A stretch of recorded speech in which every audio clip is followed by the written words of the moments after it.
जी अस्सलाम वालेकुम। जो हम पहली गुफ्तगू कर रहे थे सेल्स टैक्स का फेडरल एक्साइज रिटर्न पे, तो उसी की कंटिन्यूटी में मैं अब थोड़ी सी जो लीगल पोजीशन है वो आपके सामने रखना चाहता हूँ। तो बुनियादी तौर पर section 26 of the sales tax act 1990 ये डील करता है रिटर्न्स को। तो जो रिटर्न की फाइलिंग है वो सेक्शन 26, ये चैप्टर 5 है, इसमें सेक्शन 26 है, फिर 26 के साथ 27 है, 28 है, 29। तो ये सारे के सारे जो इसमें सेक्शंस हैं ये सेल्स टैक्स की जो रिटर्न फाइलिंग है उसके रिलेटेड हैं। तो अभी हम सेक्शन 26 को देख रहे थे। तो बुनियादी तौर पर हमने जो बात की कि सेक्शन 26 का सब सेक्शन 1 ये कहता है कि हर रजिस्टर्ड पर्सन जो है he is required to file a true and correct return, true correct and complete return by the due date. अच्छा, ड्यू डेट क्या है? ड्यू डेट का तस्वर जो है वो सेक्शन 2 की क्लॉज 9 में दिया गया है। ड्यू डेट अगर तो रिटर्न फाइल करनी है तो उसके साथ जो टैक्स की पेमेंट करनी है तो उसके लिए ये बता दिया गया कि जिस महीने की रिटर्न है उसके अगले माह की 15 तारीख तक ये रिटर्न जो है वो फाइल होनी है। लेकिन साथ ही साथ उसमें ये कह दिया गया कि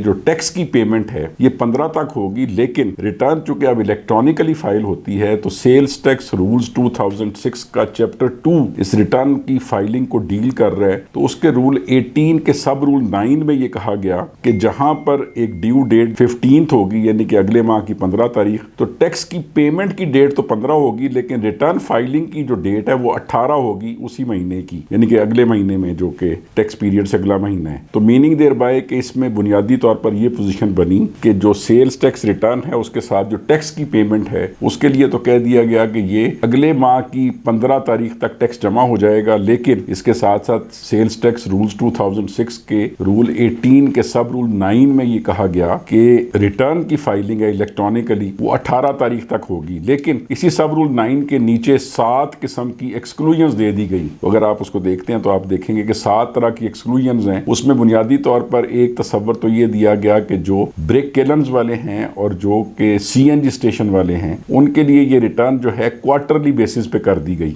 इसके अलावा जो बाकी लोग हैं उनके लिए रिटर्न जो है तो मंथली बेसिस पे, लेकिन उसकी जो date of payment of tax और date of filing of return जो जनरल हमारी स्टैंडर्ड डेट है उससे मुख्तलिफ कर दी गई। मिसाल के तौर पे सबसे पहले जो इलेक्ट्रिसिटी सप्लायर है जो कि एक्चुअली डिस्ट्रीब्यूशन कंपनीज हैं, तो उनके लिए कह दिया गया कि ये जो रिटर्न है ये जब फाइल करेंगे तो इसमें इनकी जो ड्यू डेट है वो ऐसे होगा कि जिस टैक्स पीरियड में इनकी इनवाइस इशू होगी वो इनका टैक्स पीरियड समझा जाएगा। मिसाल के तौर पे इलेक्ट्रिसिटी सप्लायर जो है वो अपनी जो इलेक्ट्रिसिटी सप्लाई करता है, फर्ज किया वो सितंबर के मंथ में वो सप्लाई करता है, तो अक्टूबर में वो अपना बिल इशू करता है, तो मीनिंग देयर बाय अक्टूबर जो है उसके लिए एक रेलेवेंट टैक्स पीरियड बन गया और उसके आगे जो है उसकी डेट जो है वो रख दी गई अगले माह में कि 18 तारीख तक उसको रिटर्न फाइल करनी है। तो इसका मतलब ये हो गया कि इलेक्ट्रिसिटी सप्लायर जो कि डिस्कोज हैं उनके लिए ये डेट उसमें 1 महीने का गैप आ गया। तो मतलब ये निकला कि वो तीसरे महीने में यानी कि दूसरे महीने की बजाय अब तीसरे महीने में अपनी रिटर्न फाइल करेंगे और रिटर्न जो है वो 18 तारीख तक फाइल होगी और 21 तारीख तक पेमेंट 18 तक हो जाएगी और 21 तारीख तक वो रिटर्न फाइल हो जाएगी। इसी तरह जो गैस की कंपनीज हैं उनके लिए भी एग्जैक्टली इसी तरह का अरेंजमेंट किया गया कि वो जो है जिस महीने में बिल इशू करते हैं वो उनका टैक्स पीरियड बना, तो उससे वो अगले महीने में वो अपनी रिटर्न भी फाइल करेंगे और टैक्स भी जमा करवाएंगे। लेकिन उनके लिए जो डेट्स हैं वो 18 और 21 की बजाय 15 और 18 रख दी गई, यानी कि 15 तारीख तक वो अपने टैक्स की पेमेंट कर देंगे और 18 तारीख तक रिटर्न की फाइलिंग करेंगे। इसी तरह जो आईपीपीज हैं उनके लिए भी डेट्स मुख्तलिफ रखी गई। उसमें वही टैक्स पीरियड जो कि रेलेवेंट टैक्स पीरियड होता है आम रजिस्टर्ड पर्सन के लिए उसी को बनाया गया, लेकिन उसके लिए जो date of filing of return है उसको एक्सटेंड कर दिया गया 25 तक। 21 तक टैक्स की पेमेंट हो जाएगी और 25 तक जो है वो रिटर्न फाइल हो जाएगी। इसी तरह से ये जो एक और कैटेगरी जो उसमें आ गई वो कैटेगरी जो थी बुनियादी तौर पर जो कि हाइड्रो इलेक्ट्रिक पावर प्रोड्यूसर है, वापडा के लिए जो हाइड्रो इलेक्ट्रिक पावर है, तो इसके लिए ये जो डेट थी वो 18th और 21st रखी गई। तो ये आप अगर देखते हैं रूल 18 के सब रूल 9 में तो ये 7 किस्म की एक्सक्लूजन हैं जो यहाँ पर दी गई हैं। तो अब हमें सेक्शन 26(1) से आगे चलता हूँ। तो अब ये है कि इसमें कुछ तस्वुरात जो है वो नए आ गए गए, वो नए ये आ गए कि withholding of sales tax के लिए इसी साल 2025 में एक अरेंजमेंट जो है वो नया किया गया और उसमें 3 किस्म के लोगों को एक स्टेटमेंट फाइल करने के लिए कहा गया और ये भी अब सेक्शन 26 ही डील कर रहे हैं। वो स्टेटमेंट क्या है कि एक तो उन्होंने ये कहा कि जो ई कॉमर्स पे काम कर रहे हैं उनके लिए मिसाल के तौर पे जो ऑनलाइन मार्केट प्लेस है उसके लिए एक स्टेटमेंट जो है वो डिवाइस की गई। इसी तरह से जो पेमेंट इंटरमीडियरी हैं यानी कि बैंकिंग इंस्टीट्यूशंस या फाइनेंशियल इंस्टीट्यूशंस, तो इनके लिए भी एक स्टेटमेंट डिवाइस की गई और इसके साथ तीसरा जो है जो कोरियर कंपनीज हैं उनके लिए भी एक स्टेटमेंट डिवाइस की गई। तो ये जो स्टेटमेंट्स हैं, ये डिवाइस जो की गई हैं वो SRO 1429 है ऑफ 2025। तो chapter 14E of the sales tax rules 2006 introduce किया गया और उसमें 3 किस्म की ये स्टेटमेंट्स जो हैं वो प्रेस्क्राइब कर दी गई। STR जो है उसमें एक 34 है, एक STR 35 और एक STR 36 है। इसको ये कह दिया गया कि ये अगले माह की 10 तारीख तक इनको जो है वो फाइल करना जरूरी है। तो ये 3 किस्म की मुख्तलिफ कैटेगरीज हैं, इनको भी सेक्शन 26 ही अब डील कर रहे हैं। इससे अगर आगे चलते हैं तो इसमें बुनियादी तौर पर सेक्शन 26 में जो है वो एक नया तसव्वुर जो था वो सेक्शन 2A 2024 में इंसर्ट हुआ था। तो उसमें ये कह दिया गया था कि अगर कोई ऐसा शख्स जो कि रिटर्न फाइल नहीं कर रहा, ऑफिसर जो है वो समझता है कि उसको रिटर्न फाइल करनी चाहिए, तो उसको वो नोटिस देगा और नोटिस के 15 दिन के अंदर अंदर उसको रिटर्न फाइल करना जरूरी है।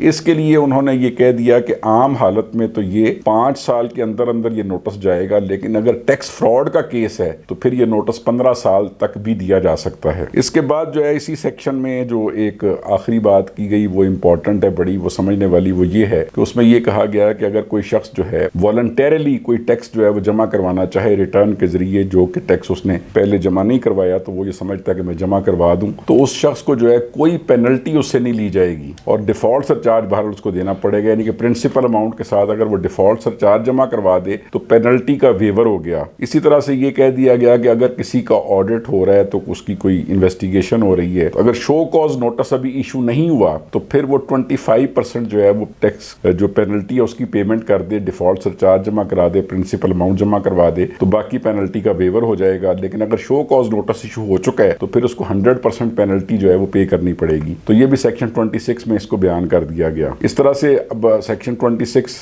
के साथ साथ जो चीज बड़ी इंपॉर्टेंट है वो ये है कि अभी जो सेल्स टैक्स रिटर्न की फाइलिंग है उसका एक अपना मैकेनिज्म है जिसको हम स्ट्राइव सिस्टम कहते हैं। तो स्ट्राइव सिस्टम बुनियादी तौर पर sales tax real time invoice verification system जिसे हम कहते हैं। तो इसमें यह कर दिया गया अरेंजमेंट कि अगर कोई शख्स किसी इनवॉइस पर इनपुट टैक्स एडजस्टमेंट लेना चाहता है तो उसका जो सप्लायर है उसको पाबंद कर दिया गया कि वो जब तक इनवॉइस जो है वो इशू नहीं करेगा और उस इनवॉइस पर टैक्स की पेमेंट नहीं करेगा तब तक बायर को इनपुट टैक्स एडजस्टमेंट नहीं मिल सकेगी। ये अरेंजमेंट जो है वो 2016 से चल रहा था, लेकिन 2025 में इसके लिए कोई फर्दर अमेंडमेंट की गई। फिर SRO 350 जो है वो उसके जरिए इसको फर्दर अमेंड किया गया। तो अब ये अरेंजमेंट जो था वो अरेंजमेंट इस तरह से बन गया कि अब अगर फर्ज किया कोई एडजस्टमेंट लेना चाहता है तो उसका जो सप्लायर है जब तक वो अपनी सप्लाई दिखाएगा नहीं अनेक्सर C में, और वो जो बायर है वो तभी उसको अनेक्सर A में इनकॉर्पोरेट कर सकेगा, तो उसकी एडजस्टमेंट तभी मिलेगी उसको। लेकिन अगर उसकी एडजस्टमेंट नहीं मिलती तो फिर अगर उसकी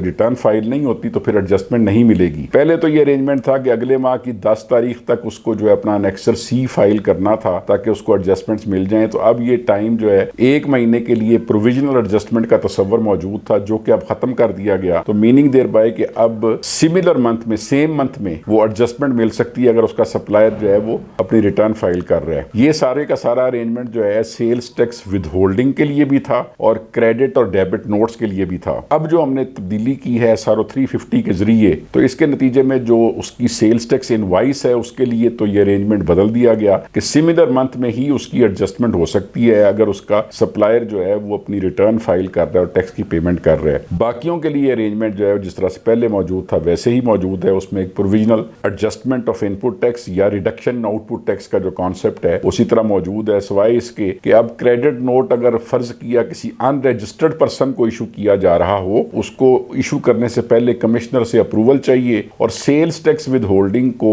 जो इनवॉइस है जिसकी बुनियाद पर वो सेल्स टैक्स विद होल्डिंग का डॉक्यूमेंट इशू करता है तो उस इनवॉइस से उसको अटैच कर दिया गया है ताकि इसमें जो एक मिस रिपोर्टिंग का मामला था उसको जो है वो ठीक किया जा सके। तो इस पर हम अगली बात और भी करेंगे। तो फिलहाल मेरा ख्याल इसमें काफ़ी है जी। बहुत शुक्रिया।